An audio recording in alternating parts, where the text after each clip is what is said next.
all the time. I mean, every single game I've worked on, whether it's a skateboarding game, we have subject matter experts. Right. And so Maggie is our subject matter expert with this game. Right. But you know, you're looking at Mars, and it doesn't look like the most exciting place. And what we try to do is make it more exciting, just like the movie The Martian. Right. And all the other movies that include Mars. Yeah. And so we're looking at your game here. We have a little bit of a video. Yeah, that's right. So, as I said, we're from Liverpool. We're an independent studio of about 10, 15 people at the moment. And we've got Dr. Maggie Vu, who, as I said, I approached. Very cool. Yeah. Yeah, so I'm a research fellow at the European Space Agency. So proper science. That's very How proper. did you roll into the world of game design as a scientist? I think she was stalked by us. Yeah. Oh, is that what happened? Yeah. They approached me on Twitter and was like, Is that easy? yeah. It was just like that. No, well, they were like, Beep, beep. Oh, you need can help? you help us on our game? I was like, no. Sure. And they were like, please, I'm too busy. Yeah. Please. You know, she's too busy being a scientist, man. That's very true. Like, okay. Wow. Yeah. So here we are. We've crash landed on Mars. I mean, we wanted a bit of drama at the beginning. Most, I suppose, most survival games have some drama at the beginning. But what we've done is kind of created an experience which is a bit more intense. That sort of storm that hit you, that caused your lander to crash, is still ongoing. And we have an AI in the game that sounds remarkably similar to Maggie. Oh, jeez. Is it by any chance your voice? Yeah, so I did the voiceover and they did an artistic rendition of me. That is really cool. Yeah, we call her DRM or Dr. M, and she's there to help you when you're hitting your lowest low. So when you're low on O2 and things like that, it's her that's going to come She to comes your in and assistance. says, get some oxygen, do this thing. Yeah, that's right. And How much of this actually going on right now is scientifically fact? Can there be fire? And can there be explosions? What is the atmosphere like? Exactly. See, I'm getting into it. Is that possible? Is what I'm seeing right now possible on Mars? So Mars has lots of craters, so we know that there's a lot of meteor impacts on Mars. Okay.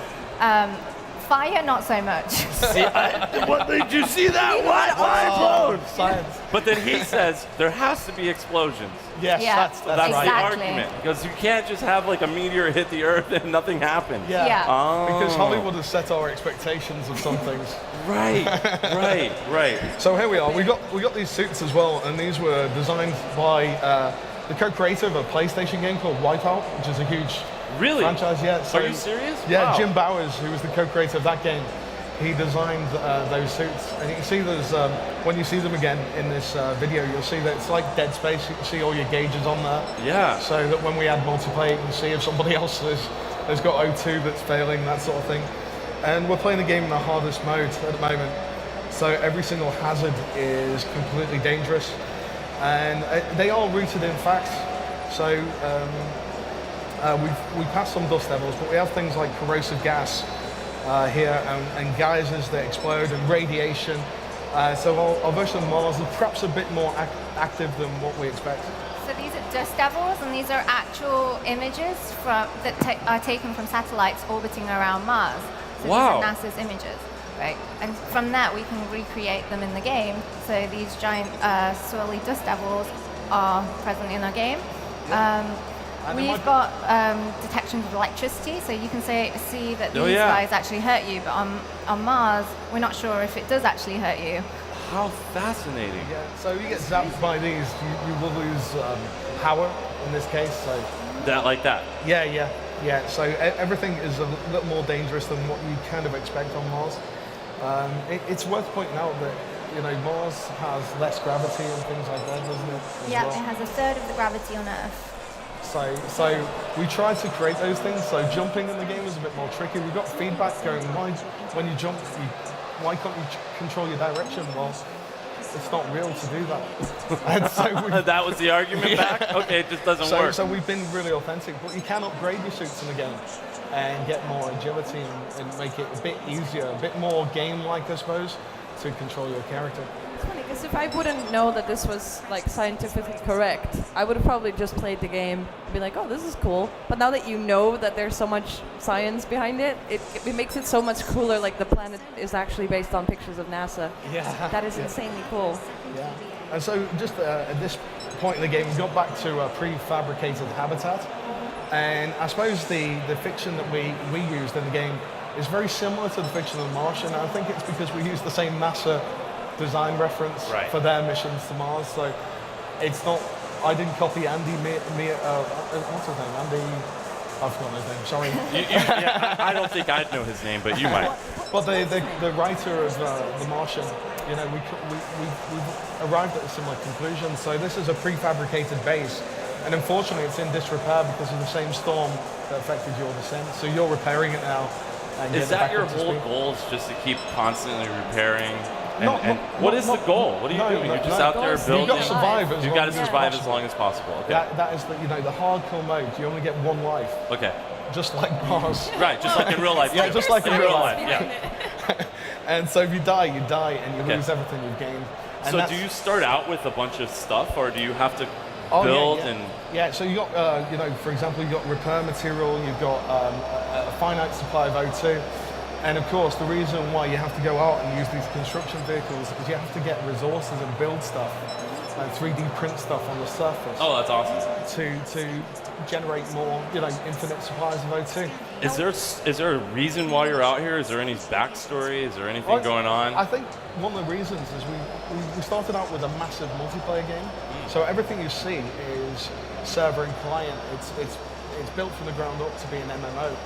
But because we're an indie studio, that was a bit too expensive for us to do. And our publisher is kind of a small publisher, so it was just too expensive. So what we've done for early access is we're presenting a single player game.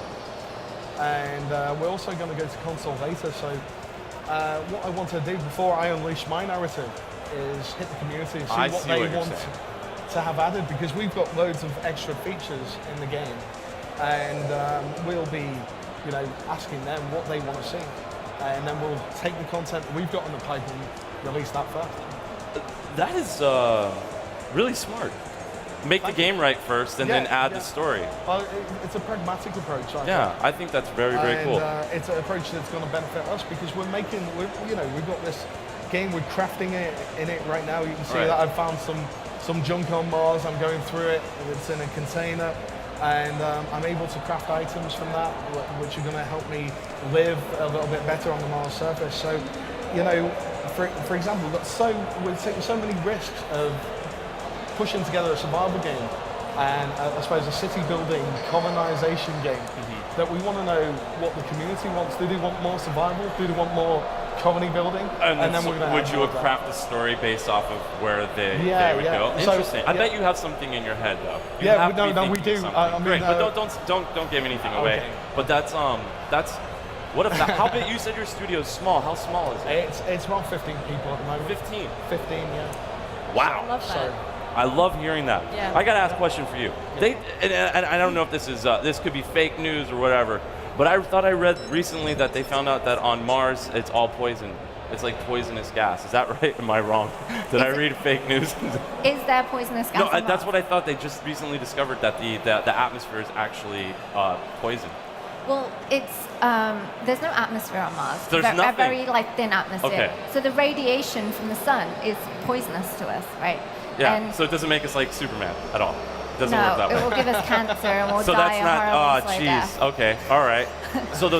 So it is kind of poisonous. And the surface of Mars as well, that's extracted all of the radiation. So the surface soil is completely radioactive and you wouldn't be able to grow anything up there. So what's the fascination with Mars? If we can't do anything with it, why does everybody want to go there? But if you dig deep enough, then you could possibly grow stuff. There's all the minerals that you need for plants to grow. And if you had oxygen, then there's no reason why. Is there a way to, what is it called, terraforming? Is that what it's called? Terraforming. Terraforming, I said it all wrong. Yeah. Can that possibly be done? Probably in 1,000 years. In 1,000 years. Everything can be done in 1,000 years though. That's science. In 1,000 years. Okay. So do you think if we ever land, and I've seen a lot of sci-fi movies, right? They always bring like a little animal with them. They open up to see if the oxygen, is that going to happen? What are you doing? That's a good point, right? You've seen that, right? I'm taking a note here. I've always seen that. I've always seen that in movies, man. They bring like a little thing, like a little sheep or something. They open it up, and then the oxygen it's either a dog or a monkey. It's a monkey, right? Yeah, Micah, the dog. Yeah. Who got sent into space and never So came in back. the earlier stages of the game, Right. they actually wanted to put like farm animals, and I was like, no, everyone's going to be vegan up there. And they're gonna be Wow. floating. Wow, that is so. Oh my God. Will you melt right away? Is that what happens with the radiation? No. What happens? I'm curious. I'm sorry, man. She's a On scientist. I Mars, have it's questions. actually quite cold. It can be as low as like minus 140 degrees Celsius, but at the equator it can be as warm as 30 degrees Celsius. So it's quite similar to Earth, Okay. and that's why we would want to go there. Man. Because all the I don't movies wanna I go to see, like Mars. sometimes they stand out in the atmosphere and they're like, ah, and they melt. They melt because they're just the sand. Is the sand on Mars? Why is it red? It's red because it's made of acid, right? It'll burn your skin off. Iron oxide, So it's rust. It's just rust. it's rust. Yeah. Science. Yeah. Man, real science is my imagination that. is way different than real life. Yeah, Everything I've learned in movies has been a lie. I'm sorry. No, Is it's the Martian okay. actually It's pretty okay. accurate, right? The Martian is pretty accurate. The Martian's accurate. Is it? Ask. She knows. Don't ask Oh, me. it's I'll tell you okay. yes. It's okay compared It's to okay. Compared to other Mars. Alien. It's Yeah. pretty accurate. Man, But you know, That's- at the beginning of that movie, things start crashing down because of the wind, but the wind wouldn't affect things like that, would it? Yeah, the wind, because there's no atmosphere, it's very thin. Like a wind would be like a breeze to us. Even though it's traveling really fast, Like it would be a 200 breeze. It wouldn't kilometers hurt us. plus. that's amazing. Yeah. So no That's sandstorm. amazing. But in our game, Okay, yeah, let's go the back to your game. Yeah, it's, your it's game. really dangerous. And so we're seeing a selection of vehicles here right now. And this one's not in early access, but this one is. It's a huge pit spade excavator. I don't know if you know JCB. JCB is like a brand in Britain. It's No, a real man. brand. No, I don't it's know that. Of course not. It's a real brand.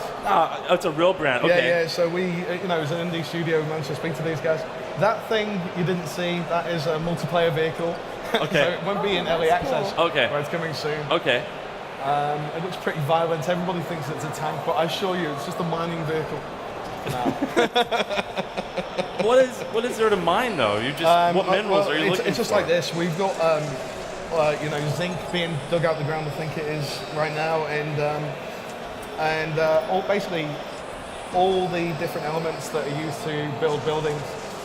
They've been agreed on by Maggie here. So the So we designers work with them. researched the elements that we would find on Mars, and anything that we can't find on Mars itself, we can actually salvage from ruins of, for example, rovers and fallen satellites, and that's a What about water? feature in the game.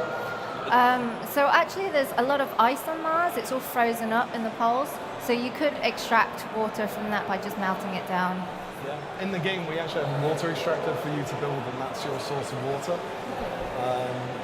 And we've just fast forwarded through the power of TV Yeah. to a colony that's more, well, it's bigger than what we saw at the beginning of the video.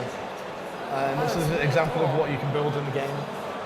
This is my playthrough from a couple of days ago. And it's pretty epic. We've got biodomes there to grow food, vegan biodomes. We've got research labs so you can research new technologies. You'll be able to get new suits, new vehicles, all those sort of things through research as well. Yeah, the further you want to explore, the more you need to upgrade, because there are regions that you can't get to unless you upgrade your And Mars vehicle. can be beautiful as this feaster shows. I mean, it's 120 square kilometers, the map. It's one of the biggest maps. And the map I is think actually again- based on real science data. So we've taken NASA's public data. They have a satellite called Mars Reconnaissance Orbiter, and it has a very high resolution imager on board called HiRISE. And they've got like height data for the surface of Mars, and we've incorporated that in the game.